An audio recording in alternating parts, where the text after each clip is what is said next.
Diets, diets, diets, diets. I'm on a low carb diet. I don't eat fats. I am in a ketogenic mode. I fasted for 4 days straight. I fasted for 10 days straight. I saw Jesus, met the Dalai Lama. No, you hallucinated. So many diets, so many success stories, so much hope.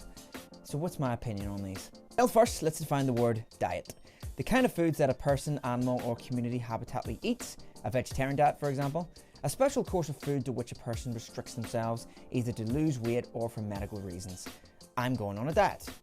Restrict oneself to small amounts of special kinds of foods in order to lose weight. I began dieting again.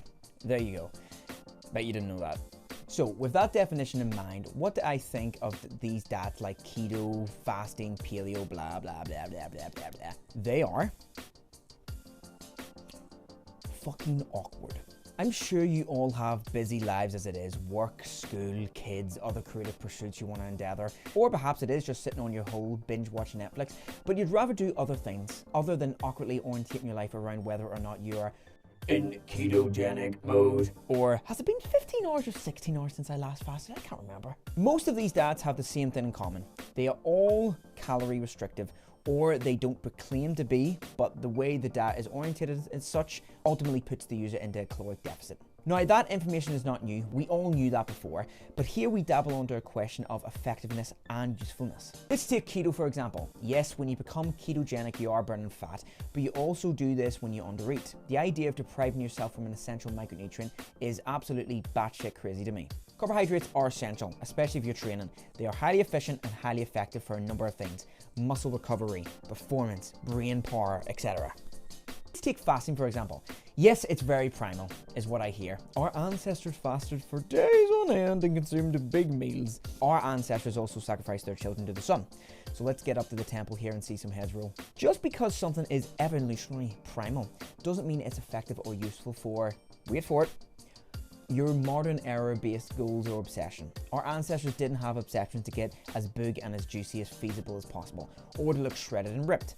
You do, because you saw that juicy fellow on the magazine or the big butted lady on Instagram. Now, I'm all for traditional things. I'm all for us tapping back into our evolutionary, primal, hippie, dippy ways of life. Not in this respect, or well, to some degree. Early ancestors probably ate quite well. They didn't have processed foods or fast foods, but I bet they would have ate that shit if they were given the chance. But their life expectancy was way down, way lower than ours. Now, the specifics of fasting.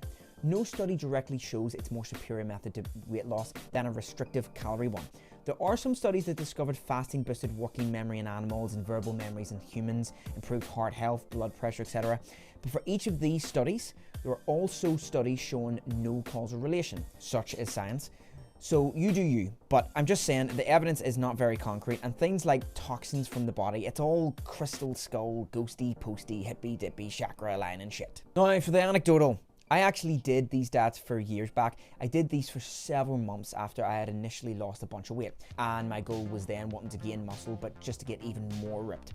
All I can say is, did fasting make me lose weight? Yeah, I dropped weight fast. Was it all fat I dropped? No.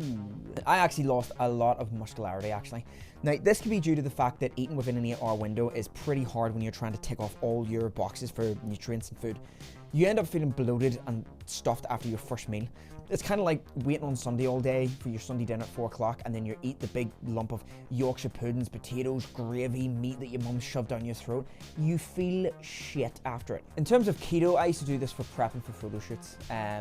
Again, muscle mass was lost. When I moved to a more balanced diet, being calorie restricted and prep for my show, I got leaner than ever, probably like 5% body fat. And during that time, I retained a fair bit of muscle and kept my strength in the gym actually, and that was with prioritizing carbohydrates during that phase. Some of you, when it comes to losing weight or wishing to tone up or build muscle, may be searching online. So we're going to Google what are the most popular diets, and we're going to see what comes up. Okay, so what are the most popular diets?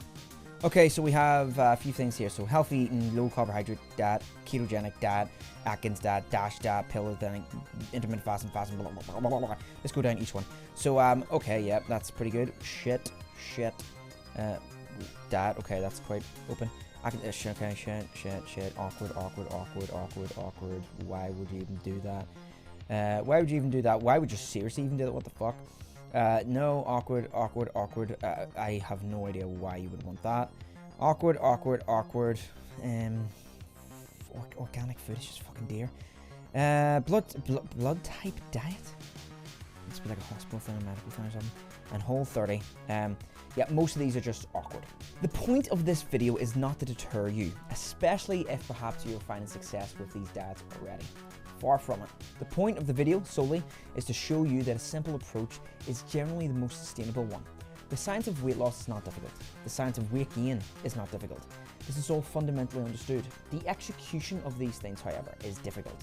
But why make these already quite difficult tasks for some people even more difficult by making unnecessary awkward approaches to your diet? Take my word for it. From a guy who was around 95 to 100 kilo and got down to 60 kilo, the simple approach of a varied diet, small meals every few hours or so, with a prioritization on activity, be it cardio or weight training, while being under maintenance calories, is the most sustainable, effective and useful approach to everyone's goals, no matter what they be. If you like this video, please like and subscribe and comment below any diets you're currently under. It really helps me in the algorithms. I'm Card from the Orcs Den. I'll see you next time.